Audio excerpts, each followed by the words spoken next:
Gravity is terrifying. So of course someone made a board game about it.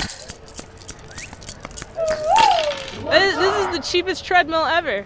Gravwell from Corey Young, published by Cryptozoic Games, is a game about escaping the nth dimension, some dimension, I don't know. You've gone through a black hole. I would say what that black hole is, but you should just follow my Twitter instead and then you would know. So you've gone through a black hole with your enemies, frenemies, I don't know, and you are trying to escape said black hole dimension that you have found yourself in by being the first player to get to the warp gate, because apparently whoever gets to the warp gate first closes said warp gate and then everybody else is just screwed. The way you escape this ninth dimension is that you play cards, which represent fuel sources that you find in the space area that you're in. Fuel sources that you find are represented by different chemicals, some of them real, some of them made up, but there is one chemical for every letter of the alphabet A through Z. The way that term order is determined in Gravwell is by these cards and through alphabetic order. So because there's one type of energy for every letter of the alphabet, you don't have to worry about people duping. What'll happen is everybody plays a card on their turn, and that card determines your turn order and also determines how many spaces you move. So if you go first with the letter A, you would be moving first, and here's the trick. You move the number of spaces denoted on the card towards the nearest object. Sometimes that object's in front of you, if you're lucky, and sometimes that object is behind you, if you're not lucky, which I'm never lucky. Scene change. This might not be comfortable, but this is what I do for the internet and Starbucks. So the default movement cards in Gravwell are just straight towards whatever your nearest object is, which sometimes can be behind you. When the nearest object is behind you, really the card that you want to play is the repulsion card. I call it the Wi-Fi card because the symbol looks like a Wi-Fi symbol. But when you play that card, you move however many spaces denoted on the card away from your nearest object. So it's really helpful when you're in the lead and the closest person to you is actually behind you. This of course can bite you in the butt if it turns out you go last in the initiative and the person who is behind you is now in front of you, and then you go away from them alright, but it's away towards the not the exit. The other type of movement card is the tractor beam, which I actually call the tractor beam because it makes sense.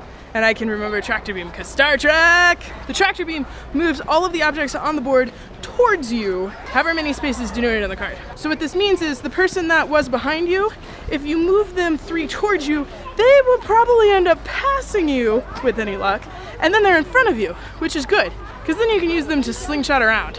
That's the thing with Gravwell. You never actually know what your position is going to be at the end of the game, because you can't really remember what people's cards are.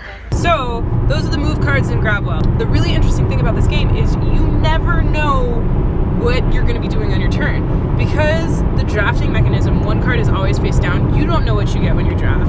You don't know what other people get when you draft. So it's really hard to guess what cards are out and available and are going to be showing up. So it's really hard to judge your alphabetical order, like where you're going to end up going, unless you have a card that you know for sure is either in the front or the last. Can you guys see Ichi behind me? There you go. Look. She likes to get on the highway.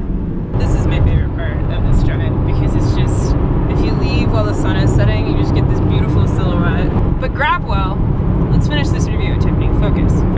Gravwell is a fabulous game. It's one of those games where we pull it out on the table as like a quick 30-minute between game or maybe end of game night kind of thing, just to kick stuff off sometimes too.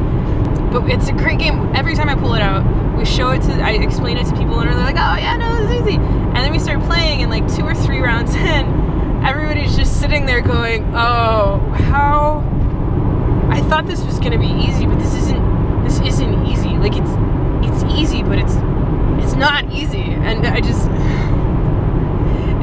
just a great game. Corey did a great job designing it and the components are really beautiful. So I'm going to stop recording while driving down a mountain, and you should click like if you like this video. Feel free to subscribe if you want to see more, and otherwise just tell me, what have you been playing lately? Corey, if you're watching this, or better yet, Corey's publishers at Cryptozoic, you guys should make Gravwell, which would be travel size Gravwell, because that would be the shit. That would just be amazing. Like you could put magnets on the board and then just like have the little ships magnet, or like even little pegs the ships can't overlap. It would just, that would be amazing. I would play that on a ski lift. I would. If somebody wants to send me a travel game that I can play on a ski lift, I will totally try and play a game on a ski lift.